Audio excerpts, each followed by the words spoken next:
la fusión y la entrada viral.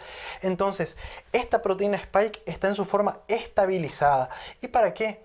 Porque según los investigadores, esto genera mayor cantidad de anticuerpos, es más inmunogénica.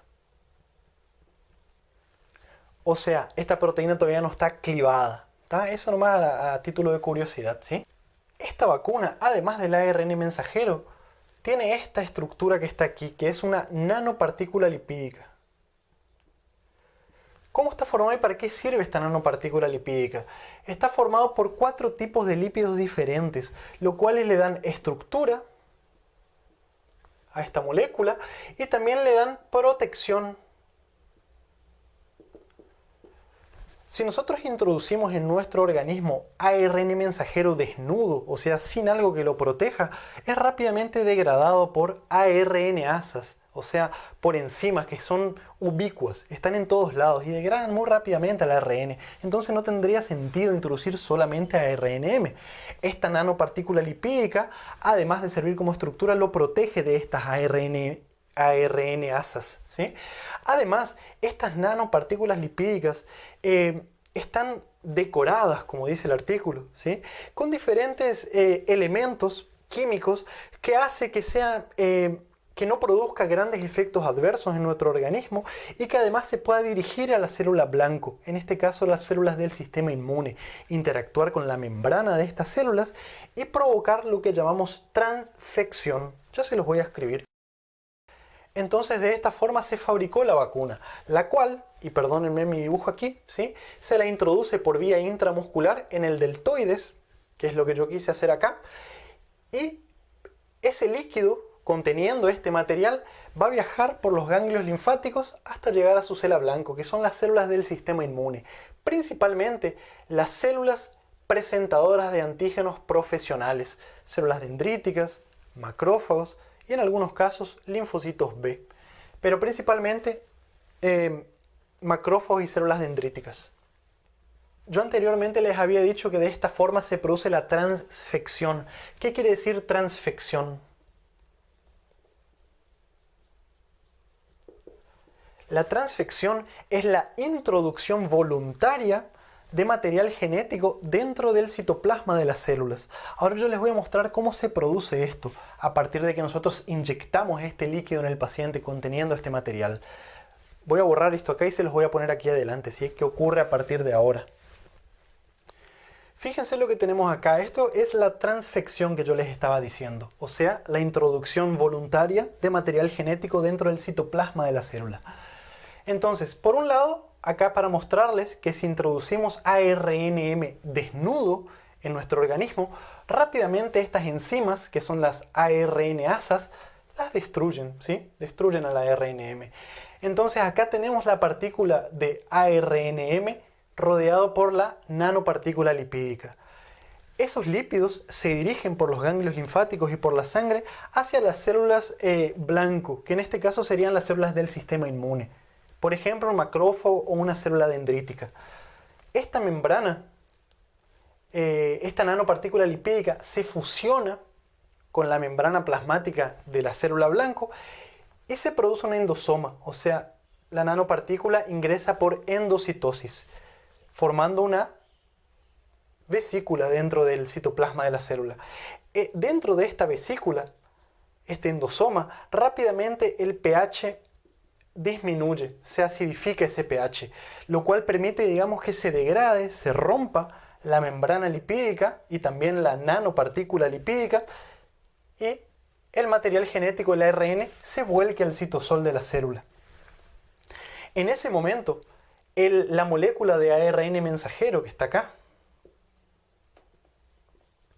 se dirige hacia los ribosomas y los ribosomas de la célula hospedera van a, digamos, traducir la información genética para elaborar las proteínas, en este caso esta que está acá.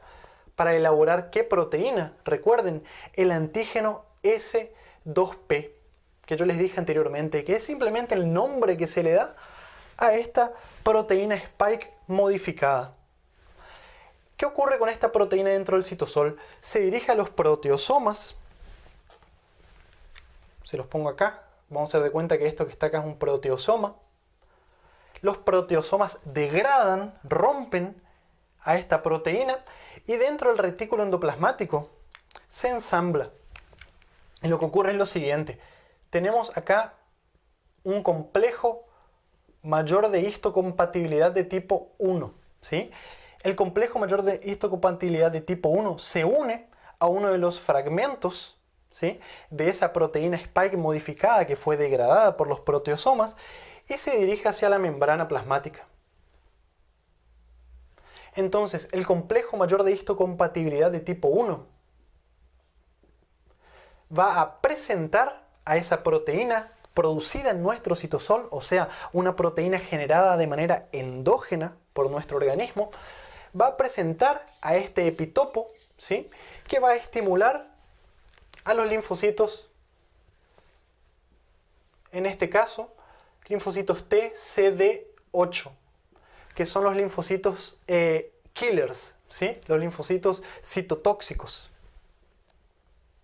Recuerden que cuando una proteína se elabora de manera endógena en nuestro citosol, como por ejemplo tras una infección viral, ¿sí?, o en este caso las vacunas, ¿tá?, esas proteínas generadas de manera endógena van a ser presentadas por el complejo mayor de histocompatibilidad de tipo 1. Este complejo mayor de histocompatibilidad se encuentra presente en básicamente todas las células nucleadas. ¿Y cuál es su función? Presentar proteínas formadas endógenamente al linfocito T citotóxico, CD8. ¿Para qué?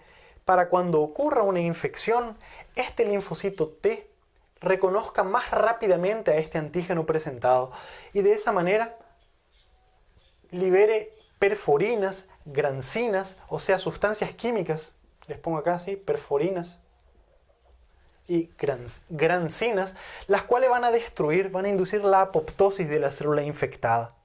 Entonces, posteriormente, cuando ocurra una infección, esto va a ocurrir de manera mucho más rápida. Ahora, esto no es lo más importante que ocurre con esta vacuna y esta parte es un poco compleja de explicar. Por favor, presten atención aquí, ¿sí? Como esta nanopartícula lipídica se introduce en el citoplasma de la célula por una vía de fusión de las membranas o por endocitosis y por diferentes vías alternativas, estas proteínas generadas de manera endógena también son presentadas a través del complejo mayor de histocompatibilidad de tipo 2. ¿Y por qué yo les hago esta resalva? Porque clásicamente, para que una proteína sea presentada por el complejo mayor de histocompatibilidad del tipo 2, tiene que ser fagocitada, o sea, tiene que ser una proteína exógena. En este caso es una proteína endógena, fue generada por síntesis intracelular. ¿Sí? Esa es la diferencia si ustedes recuerdan los conceptos básicos de inmunología. Ahora, hay un paréntesis allá abajo en la página de los libros, ¿sí?, escondido, que dice que existen algunas vías alternativas, vías no clásicas de presentación de proteínas endógenas. Y este es uno de los casos, ¿sí? Estas proteínas entonces también son presentadas a través del complejo mayor de histocompatibilidad de tipo 2. ¿Y cuál es la importancia de esto? A través de esta presentación se produce la interacción con los linfocitos T CD4, o sea, los linfocitos T helpers. ¿Y dónde está este complejo mayor de histocompatibilidad de tipo 2? Principalmente en las células presentadoras de antígenos profesionales, que son el blanco de esta vacuna, ¿sí?, a diferencia del tipo 1, que está en todas las células nucleares. Son las células presentadoras de antígenos profesionales que son capaces, a través de este complejo mayor de histocompatibilidad, de interactuar con estos linfocitos